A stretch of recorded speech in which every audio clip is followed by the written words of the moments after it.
Aurangabad जिल्ह्यापासून 107 kilometre अंतरावर आहे भारतीय संस्कृतीचा अनमोल ठेवा अजिंठा लेणी. 1819 साली British army officer John Smith यांना त्यांच्या शिकार मोहिमेदरम्यान अजिंठा लेण्याचा जणू बहुमूल्य खजिना सापडला.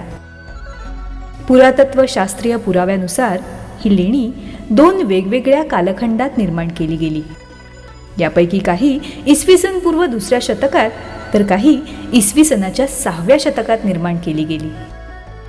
या लेण्यांपैकी लेणी क्रमांक 9, 10, 19, 26 आणि 29 ही चैत्यगृह आहेत आणि बाकीचे विहार आहेत. पूजाविधी, मनन, चिंतन करण्याचं स्थान म्हणजे स्तूप. इथले स्तूप तिथे असलेल्या लाकडी तुळया आणि खांबांवरच्या केलेल्या कोरीव कामामुळं अधिकच सुंदर दिसतात. या लाकडी नक्षीदार तुळया आणि खांब या स्तूपांचं केवळ सौंदर्य वृद्धीसाठीच असावेत असं वाटतं. अजिंठा लेण्यातल्या या जगप्रसिद्ध कलाकृतींची निर्मिती 2 कालखंडात केली गेलेली आपल्याला दिसून येतं. नुकत्याच केलेल्या सर्वेक्षणावरून विशेष उल्लेख करावा अशी 9 आणि 10 क्रमांकाची लेणी इसवी सन पूर्व 2ऱ्या शतकात निर्माण केली गेली असावी असं दिसतं. कारण इथली चित्रकला, त्यातल्या प्रतिमा, त्यांचे दागिने या साऱ्याची शैली ही सांची आणि भरूच शिल्पकलेशी साधर्म्य असणारी दिसून येते. 2ऱ्या कालखंडातल्या चित्रांची सुरुवात जवळजवळ इसवी सन पूर्व 5व्या शतकात झाली. लेणे क्रमांक 1, 2, 16 आणि 17 यातल्या चित्रांचं निर्माण वाकाटक राजाच्या राजवटीत झालं असावं.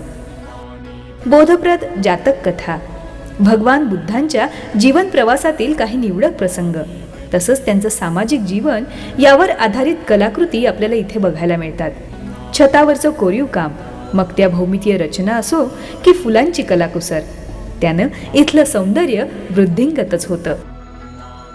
छायाचित्रांच्या माध्यमातून हा अनमोल ठेवा जतन आणि संवर्धन करण्याचं कार्य पार पाडतायत प्रसाद पवार.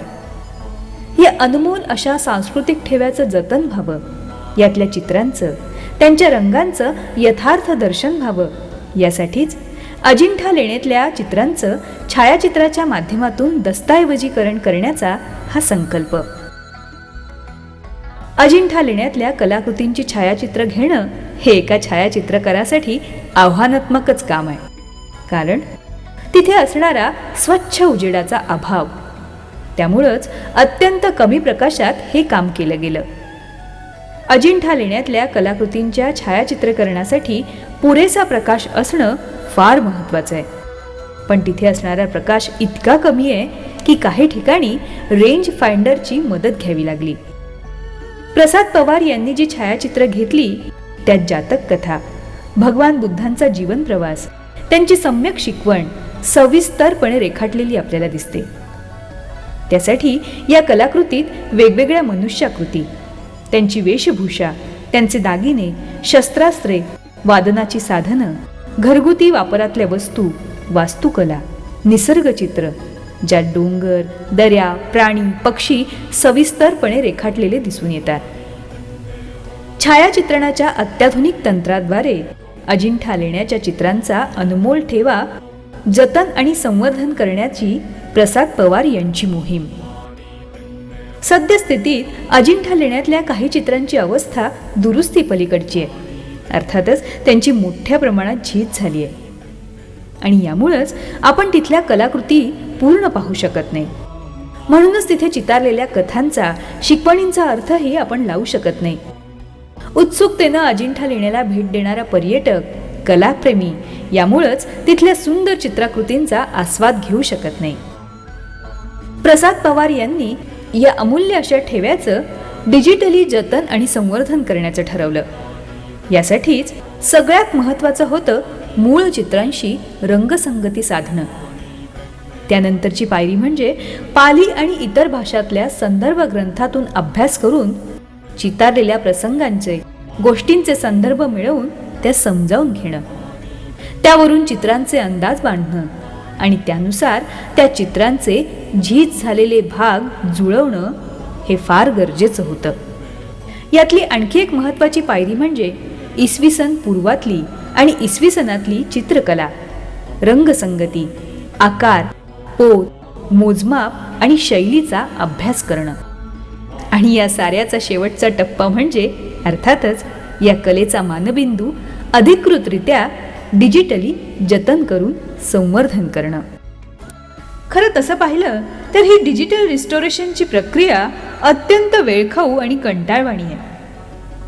1 चौरस इंच चित्राचं रिस्टोरेशन करायचं असेल तर त्यासाठी 1 संपूर्ण दिवस लागतो.